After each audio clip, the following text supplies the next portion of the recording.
Recession. You probably, like me, have heard this word already multiple times recently. But what does it really mean and what we can do about it? We definitely cannot stop recession to come, but we definitely can protect and prepare ourselves for this turbulent time. So that's why recently I sat down and thought about what actually I can do right now to set myself up for financial stability while the world is going crazy. So that's why in this video I want to share with you the 7 ideas of the practical thing you can do to protect yourself financially and set yourself up to play smart even though it's financially unstable time. Let's understand what does recession mean. If we think about the recession in global term, it's the time when the things become unpredictable. It's harder to find a new job, the prices are going high, the income of the companies is going low, so that's why it creates this tension between the money flows. And if we think abstractly about the economics as the car on Autobahn, for example, I live in Germany, come on, I have to come with an idea about a highway in Germany.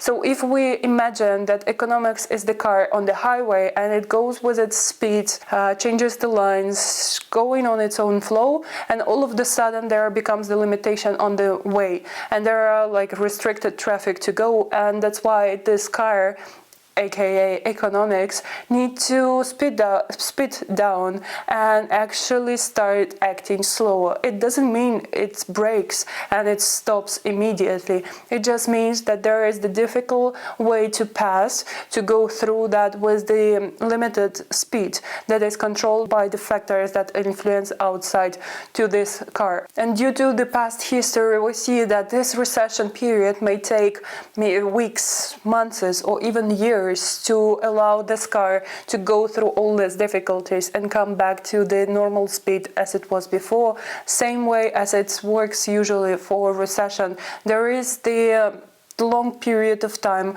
when economics needs to keep up going and ramp up with all the changes and all the infrastructural or influences that actually impacted the way the economics works. And in this analogy of the car on the highway representing recession, we need to think about us as the people who sit in this car and how we can protect ourselves, how we can make sure we have enough food, we have enough gasoline, we have enough stuff we need while driving this slow through this traffic limitation. The same way we can think actually how we can prepare ourselves for the recession. And that's why I always think about the emergency fund as the first step to prepare myself for any difficulties from financial, from economical side, because this emergency fund may be a very handful thing if you all of a sudden lose your job or something happens to the health for you or your family members, or something happens to apartment you live or the country you live and you need to fix something. It means that within very short period of time you need enough money to be able to handle the issue that is appearing in your life. But that's definitely the topic for the full video where I would share with you how actually practically you can build your emergency fund, because I see constantly how people get fired or losing the job during their probation time, and there is nothing that can guarantee you the regular income from one month to another. So better be prepared and have the reserved money for financial buffer that can help you to fix the issue and set yourself independent for the whatever circumstances coming your way from outside world. The second thing I personally do and recommend you do the same, revisioning your financial patterns. How do you spend your money from one month to another? In this case, it becomes very handful if you have your money tracker. I'm going to talk about this in the separate video, so stay tuned. But why having this money overview becomes very critical for recession time, because you can identify where you are putting your money and how you can readjust your financial circles, your budgeting problems. Because I know that for a majority of us, we are doing some emotional purchases. Sometimes we think about upgrading our lifestyle, and that's associated with some expenses to come. But if you think about preparing yourself for recession to come, you actually start proactively thinking how you can delay some of the expensive purchases and maybe living below your means for now, just to make sure that if you lose, for example, the job, you would still stay in the financially stable situation. So you have your money reserved and it won't gone within 1 month. Just because you have everything you need for now without going extra, but also providing you the level of life that is sufficient for you. The third thing I'm going to recommend you and myself to do, it's not panicking about losing something in this moment. I do have my investment portfolio, and sometimes when I go there to check what's the current status on there, quite often I see some red numbers. That means that I'm losing money rather than gaining some profit out of my investment portfolio.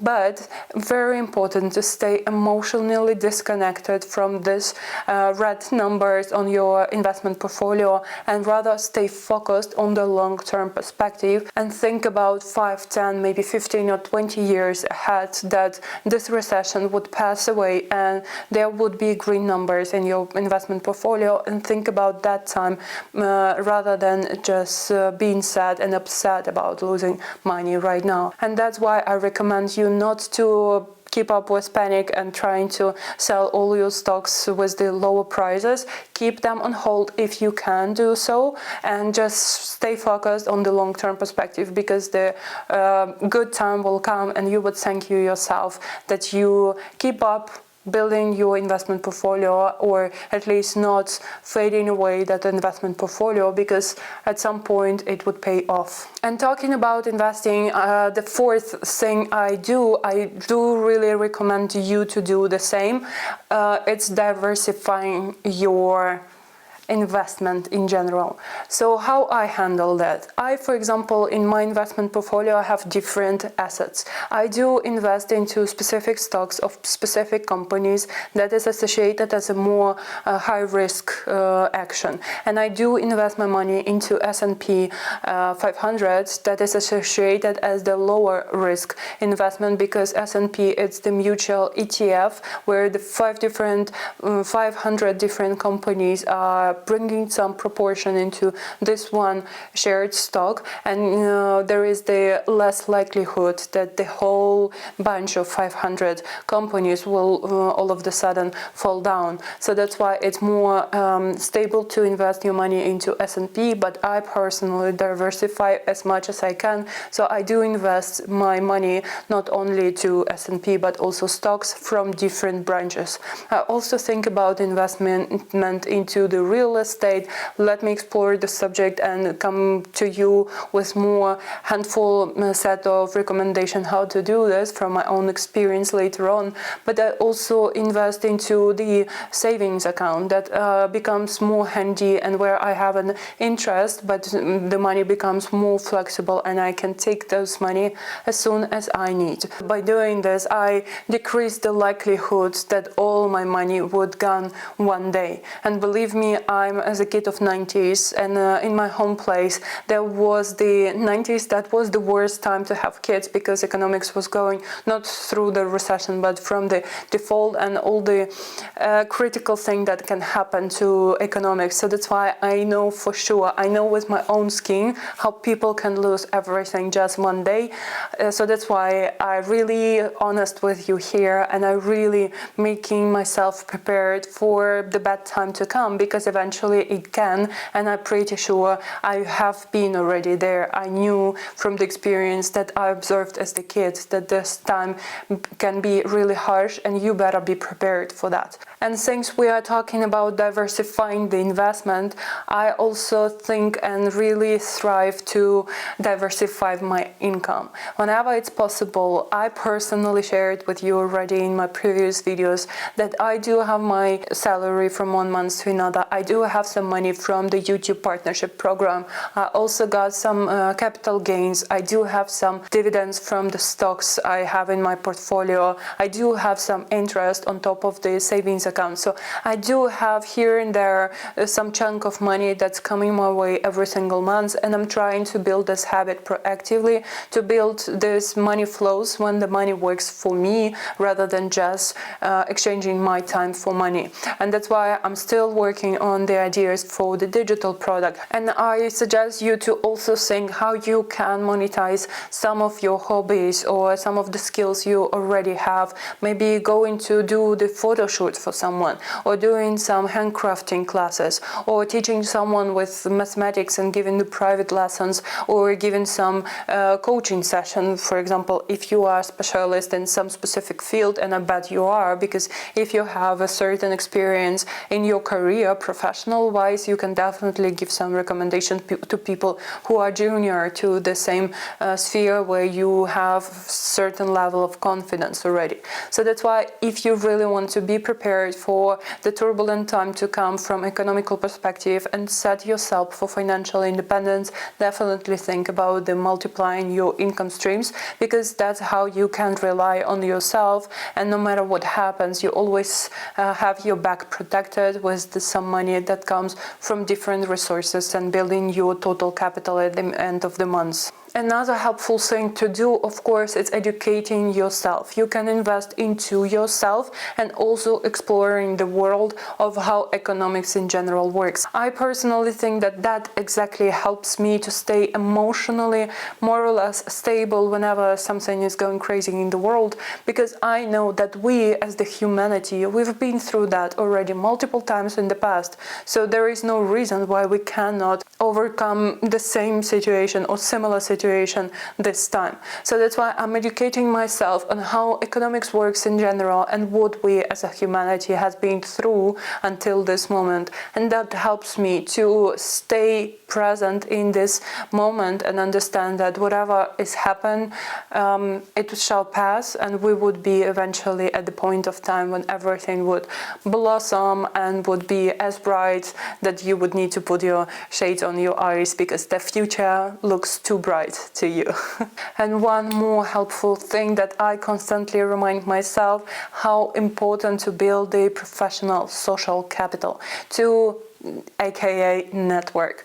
That's very helpful when the world is going crazy with layoffs and substituting some human work with AI. That's definitely very helpful when you have some direct contacts. And I'm not talking about the networking just to increase the amount of people who are following you on LinkedIn. I mean the real network when you create the value for the people with whom you communicate, and this creates the valuable exchange between you and other people. So that's why if people are reaching you out to recommend you or do the referral to the job opportunities in your current company, do this. Do the small favors to people who can do you a favor in future. Because I'm pretty sure that we all have to think not only about our financial capital, but also about the social capital. Because if you adopted this rich people thinking, you know that money comes not from the hard work, but from the right social connection. So that's why take time to build on that social capital, because in the long-term perspective you would definitely have some dividends out of this and have a lot of joy with communicating with the professionals who are also growing and thriving to get the success in their career path. With that said, I really wish you to be mentally prepared, aware about how you can protect yourself and stay calm when the whole world is going crazy and don't know what to do. I hope you know what you can do with yourself, with your money, and with your lifestyle in general. Let's see each other in my other videos that are already available on my channel. Take care and let's stay in touch. Bye bye!